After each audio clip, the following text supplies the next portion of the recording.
راستہ ایک ہی ہے اللہ تک جانے کا اور جنت کو پانے کا اور دنیا کو جنت بنانے کا، محمد الرسول اللہ، جناب رسول پاک صلی اللہ علیہ وسلم کی مبارک زندگی کو اپنا لینا۔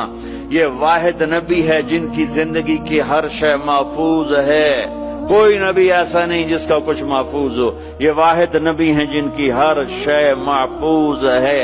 اگر ہمیں اپنے نبی کی بکریوں کا نام نہ آتا ہو تو کوئی فرق ہے شریعت؟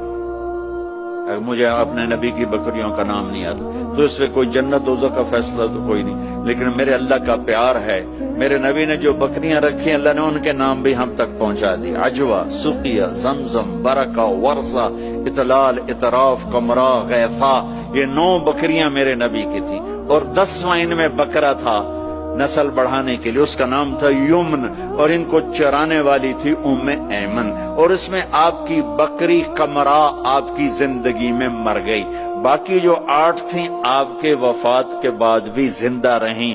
میرے اللہ نے اپنے حبیب کو اس طرح ہم تک پہنچایا۔ میرے نبی کے 4 اونٹنیاں تھی، عزبہ، جدعا، شہبہ، عزبہ۔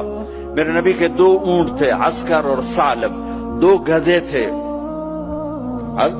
غفیر، یعفور، 2 خچر تھے، دلدل، فضہ، گھوڑے زیادہ تھے اور خوبصورت تھے۔ میرے نبی پیدل چلے، میرے نبی گدھے پر